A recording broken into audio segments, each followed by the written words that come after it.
आइए हम प्रार्थना करते हैं। हे सर्वशक्तिमान परमेश्वर, मैं तेरा शुक्र, तेरा धन्यवाद करती हूँ कि तूने मुझे दूसरों को वचन बांटने के लिए चुना है। वचन बोलने वाली मैं नहीं, बल्कि मेरी जुबान पे तेरा पाक रूह। वचन सुनने वालों की जिंदगी में ये वचन 100 गुना फल लेकर आए और आशीष में। मैं ये सारी दुआ अपने मुंजी उद्धारकर्ता मसीह यीशु के नाम से मांगती हूँ, आमीन। आइए हम बाइबल को ओपन करेंगे और उसकी यूहन्ना की किताब, उसका 5 अध्याय, उसकी 5 आयत से लेके 9 आयत तक। मैं फिर से दोबारा बोल देती हूँ। नए नियम में यूहन्ना की किताब, उसका 5 अध्याय, उसकी 5 आयत से लेकर 9 आयत तक।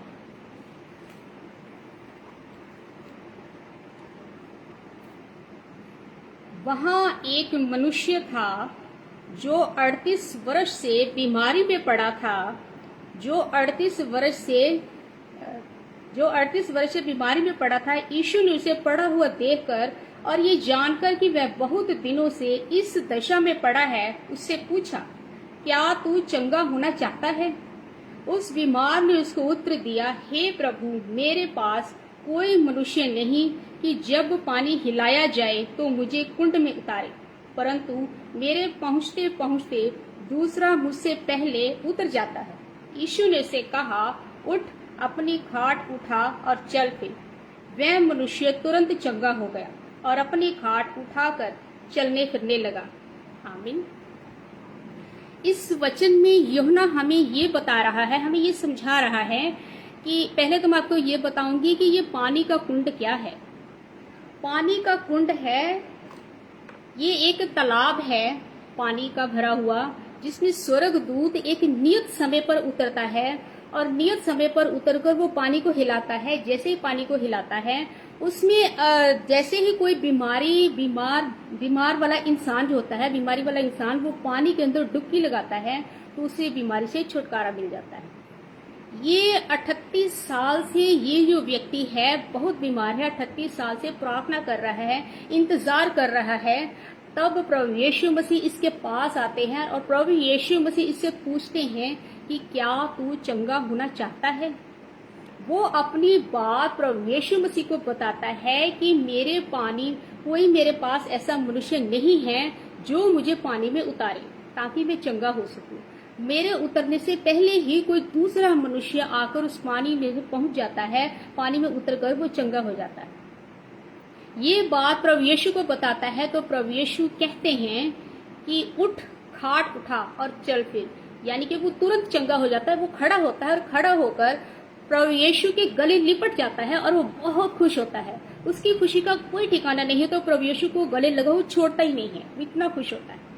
अब मैं आपको बताऊंगी कि वो बार बार पानी में उतरने की कोशिश कर रहा था, लेकिन वो पानी में उतर क्यों नहीं पा रहा था? क्योंकि अभी उस बीमार व्यक्ति के ठीक होने का समय नहीं आया था। परमेश्वर ने हर काम के लिए एक समय ठहराया हुआ है। चंगा होने का भी समय ठहराया हुआ है, बीमार होने का भी एक समय ठहराया हुआ है। अब ये जो व्यक्ति है जो पानी में बार बार उतर रहा था लेकिन उतर नहीं पा रहा था, तो वो बार बार एक ही प्रेयर करता था, कहता था, हे मेरे पिता परमेश्वर, मेरी मदद के लिए किसी इंसान को भेजिए जो मुझे पानी में उतारे ताकि मैं चंगा हो सकूं, ताकि बीमारी से मुझे छुटकारा मिल सके। पिता परमेश्वर ने उसके लिए एक समय ठहराया हुआ था कि समय के ऊपर ही वो चंगा होगा। परमेश्वर उसको दुगनी खुशी देना चाहते थे। दुगनी कैसे, वो हम आपको बताते हैं। उसने परमेश्वर से एक इंसान अपनी मदद के लिए मांगा था। परमेश्वर ने उसके लिए अपना बेटा धरती पर भेजा। उसका बेटा, पिता परमेश्वर का बेटा प्रभु यीशु मसीह उसके सामने आते हैं। जिससे वो प्रार्थना करता है वही खुदा उसके सामने आ जाता है और कहता है, चल उठ, खड़ा हो, चल फिर। तो वो ये इतनी बड़ी उसे खुशी मिलती है कि मैं तो मदद के लिए किसी इंसान के लिए प्रार्थना करता था, लेकिन मेरी मदद के लिए तो खुद खुदा मेरे सामने आ गया। और उसकी खुशी का कोई ठिकाना नहीं। और वो प्रभु यीशु मसीह के गले लिपट कर वो बहुत ज्यादा खुश होता है। इतना खुश होता है कि उसकी खुशी का ठिकाना नहीं, वो खुशी परमेश्वर के साथ शेयर करता है, यानी कि वो प्रभु यीशु के साथ गले मिलकर उस खुशी को परमेश्वर के साथ शेयर करता है। प्रभु यीशु मसीह भी उसे गले लगकर बहुत खुश होते हैं, बहुत ज्यादा खुश होते हैं। उसको बीमार व्यक्ति जो ठीक हो चुका था, उसको खुश होता देख परमेश्वर सिंहासन के ऊपर बैठे हैं जो स्वर्ग में हैं, वो भी बहुत ज्यादा खुश होते हैं। वो देखते हैं कि मेरा बच्चा कितना खुश है। वो परमेश्वर उस बीमार व्यक्ति को दुगनी खुशी देना चाहते थे। उसे बीमारी से छुटकारा तो मिलना ही था, लेकिन उसकी बीमारी से छुटकारा खुद खुदा आकर उसके सामने देता है। इस बात की खुशी उसे बहुत ज्यादा होती है। और स्वर्ग में स्वर्गदूत लोग जो होते हैं वो भी इस बात का आनंद करते हैं, ऊपर खुशी मनाते हैं, इसको सेलिब्रेट करते हैं। ठीक ऐसे ही जब हमने घर बनाना होता है तो हम घर बनाने के लिए पैसों को जमा करते हैं, जोड़ते हैं। पैसों को जब जमा करते हैं, जोड़ते हैं, तभी हमारे परिवार के अंदर कोई सदस्य जो है वो बीमार हो जाता है और उसका जोड़ा हुआ जो जमा किया हुआ पैसा है वो सारा पैसा उसके ऊपर खर्च हो जाता है। और फिर वो निराश हो जाता है कि मैंने तो घर बनाने के लिए पैसा जोड़ा था और ये उसके ऊपर खर्च हो गया। वो फिर से पैसा जोड़ता है घर बनाने के लिए और परमेश्वर से प्रार्थना करता है कि हे पिता परमेश्वर, मुझे घर दे दीजिए, मुझे घर चाहिए, मुझे छोटा ही घर दे दीजिए, मुझे 2 कमरों वाला ही चाहिए, मुझे बड़ा नहीं चाहिए, मुझे छोटा ही दे दीजिए, मैं इसी में खुश हूँ, मेरे सर के ऊपर मेरी अपनी छत तो होगी। तब वो और पैसे जोड़ता है और तभी उसके घर में उसके बच्चों की एडमिशन पर फिर वो पैसे खर्च हो जाते हैं, तो फिर वो निराश हो जाता है। फिर पैसों को जोड़ता है, फिर घर में इमरजेंसी आ जाती है और फिर वो पैसे वहां खर्च हो जाते हैं और तब वो थक हार कर परमेश्वर के पास आता है। जब वो परमेश्वर के पास आता है तो वो ये सोचता है कि हे पिता परमेश्वर, मैंने आपसे प्रार्थना की थी, मैंने आपसे घर मांगा था और आपने मेरी प्रार्थना नहीं सुनी। क्या मुझसे कोई गलती हो गई है? क्या आप मुझसे दूर हो गए हो जो मेरी ये प्रार्थना आपने नहीं सुनी? ऐसा बिल्कुल नहीं। पिता परमेश्वर आपसे बहुत ज्यादा प्रेम करते हैं, बहुत ज्यादा, इतना प्रेम करते हैं कि इतना प्रेम आपके खुद के जन्म देने वाले माँ बाप ही नहीं कर सकते। वो आपको डबल खुशी देना चाहते हैं। वो मैं आपको बताऊंगी कि कैसे। जब आप बार बार घर बनाने की बात करते हो तो वो घर बन नहीं रहा, ठीक वैसे ही जैसे वो बीमार व्यक्ति बार बार पानी में उतरने की कोशिश कर रहा है लेकिन वो उतर नहीं पा रहा क्योंकि उसके ठीक होने का समय अभी नहीं आया था। परमेश्वर ने जो समय के लिए ठहराया हुआ था, उस ठहराए हुए समय के ऊपर ही वो ठीक होता है। ऐसे ही परमेश्वर ने आपके लिए घर बनाने का एक समय रखा हुआ है, एक समय को बांधा हुआ, ठहराया हुआ है। उस समय के ऊपर ही आपको वो घर मिलेगा। ये बात नहीं, आपको मैं आसान भाषा से समझाती हूँ। जैसे हम छोटा घर बनाते हैं तो वो घर बनाने में 6 महीने का समय लगता है।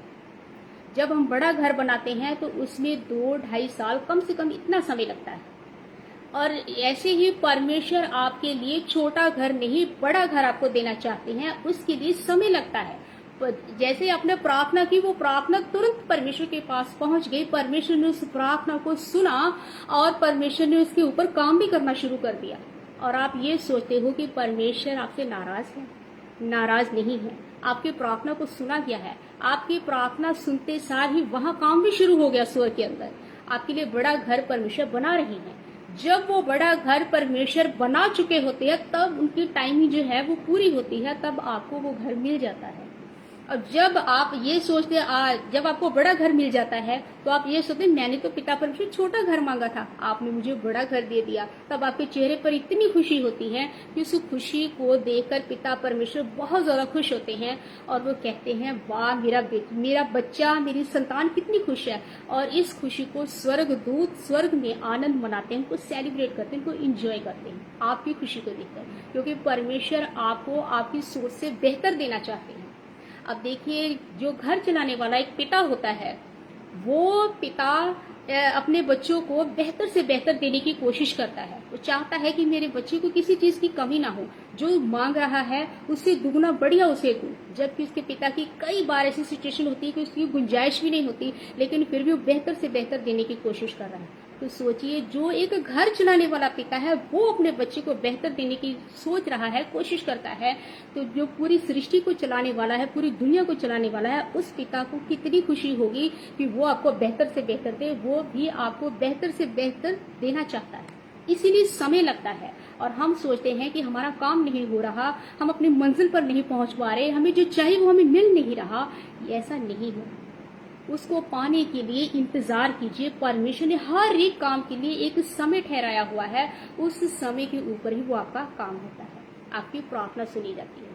वैसे तो हम बाइबल को पढ़े, अगर उत्पत्ति की किताब से लेके प्रकाशित वाक्य तक आप पूरी बाइबल को जब आप पढ़ते हो तो उसमें हर एक व्यक्ति जिसके जीवन में परमेश्वर ने काम किया है, जिसकी चर्चा इस बाइबल के अंदर है, वो व्यक्ति, हर एक व्यक्ति की परमेश्वर ने प्रार्थना को सुना है, लेकिन उस प्रार्थना का उसी समय उसको आंसर नहीं मिलता है, उसको वेट करना पड़ता है, तब उसको जो उसने मांगा है वो उसे मिलता है। जहां तक कि प्रभु यीशु मसीह भी ठहराए हुए समय के ऊपर ही वो अपनी सेवकाई को करते हैं। ऐसे ही बाइबल के अंदर तो बहुत सारे कैरेक्टर है, लेकिन मैं आपको 2 कैरेक्टर ऐसे बताऊंगी जो परमेश्वर से मांगते हैं, लेकिन परमेश्वर के ठहराए हुए समय के ऊपर जब उनको मिलता है तो बहुत ज्यादा ब्लेस होते हैं और बहुत ज्यादा खुश होते हैं। उत्पत्ति की किताब में से हम याकूब की कहानी को पढ़ते हैं। याकूब अब्राहम का पोता है। जो याकूब है वह राहेल के पिता के पास जाता है और वह कहता है कि मुझे राहेल का हाथ मुझे दे दीजिए, मैं राहेल से शादी करना चाहता हूँ। लेकिन राहेल का पिता कहता है कि मेरी बड़ी बेटी लिया, अभी उसकी शादी नहीं हुई, जब उसकी शादी होगी तब तक तुम्हें इंतजार करना पड़ेगा, तब राहेल से तुम्हारी शादी होगी। याकूब एक प्रार्थना करने वाला व्यक्ति था, वो परमेश्वर के भय में रहने वाला व्यक्ति था और वो परमेश्वर के डर में रहता था और परमेश्वर जहां उसको चलने को कहते थे वो वहीं चलता था, जहां परमेश्वर से रुकने को कहते थे वो वहीं रुकता था। इसलिए वो परमेश्वर के भय में रहने के कारण परमेश्वर याकूब से बहुत ज्यादा प्रेम करते थे और परमेश्वर के ठहराए हुए समय के ऊपर ही याकूब की राहेल से शादी होती है। जब याकूब की राहेल से शादी होती है तब परमेश्वर उनको इतना ब्लेस करते हैं कि याकूब के खानदान में, उसके कुटुंब में कोई राजा पैदा नहीं होता, लेकिन याकूब के घर में मिस्र का राजा यूसुफ पैदा होता है। परमेश्वर उसको ब्लेस करते हैं, उसको आशीष देते हैं कि जब परमेश्वर की ठहराई हुई समय का हम वेट करते हैं, इंतजार करते हैं, तब परमेश्वर हमसे बहुत खुश होकर वो ब्लेस करते हैं। वो याकूब की लाइफ में राजा बनाने के लिए उसको उसके समय चाहिए था। परमेश्वर ने वो समय लिया, जब वो समय पूरा हुआ तब वो यूसुफ राहेल के घर में पैदा होता है। राहेल और याकूब का बेटा यूसुफ है जो मिस्र का राजा बनता है। जब याकूब बूढ़ा हो जाता है और अपने बेटे को मिस्र का राजा बना हुआ देखता है, अपनी बूढ़ी आंखों से अपने बेटे को राजा बना देखता है, तो बहुत ज्यादा खुश होता है, बहुत ज्यादा। वो देख कर उसको बहुत ज्यादा खुश होता है। तो याकूब को खुश देखकर पिता परमेश्वर स्वर्ग के अंदर बहुत ज्यादा खुश होते हैं कि मेरा बच्चा, मेरी संतान बहुत खुश है।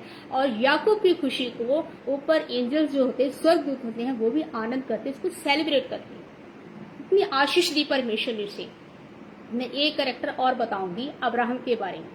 अब्राहम, जब परमेश्वर ने अब्राहम को दर्शन दिया तो अब्राहम को परमेश्वर ने उसे वाचा बांधी थी, प्रतिज्ञा की थी उसे कि मैं तुम्हें एक बेटा दूंगा। क्योंकि अब्राहम निसंतान था, उसकी कोई औलाद नहीं थी, उसे कोई संतान नहीं थी और उसकी उम्र 75 साल की थी जब परमेश्वर ने उसे दर्शन दिया।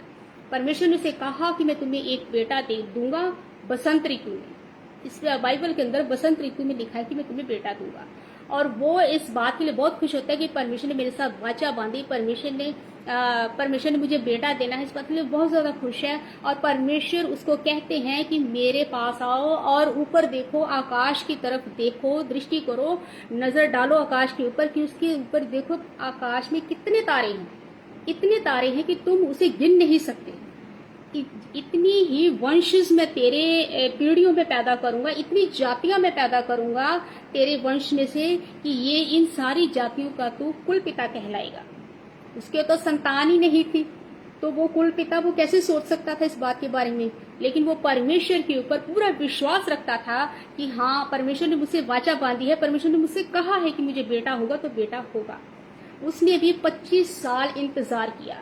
जैसे परमेश्वर ने उसके साथ वाचा बांधी, उसी समय सारा गर्भवती नहीं हुई, उसने गर्भ धारण नहीं किया, उसने 25 साल के बाद गर्भ धारण किया। 25 साल तक अब्राहम ने अपनी उम्मीद को टूटने नहीं दिया, उसने अपने विश्वास को स्ट्रॉन्ग करके रखा और प्रेयर और निरंतर प्रार्थना करता रहा। उसने प्रेयर करना नहीं छोड़ा, उसने परमेश्वर के पूरा विश्वास रखा कि परमेश्वर मुझे बेटा देगा तो देगा, क्योंकि उसने मुझसे वादा किया है। परमेश्वर अपने वादे का पक्का है, वो अपने वादों का अटल है।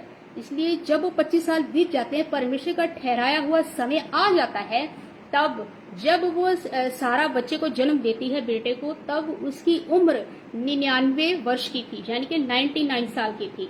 और जो अब्राहम था वो 100 वर्ष का था, 100 years old। और ये 100 वर्ष और 99 वर्ष की उम्र में आप बताओ, क्या ऐसे बुढ़ापे में बच्चा हो सकता था?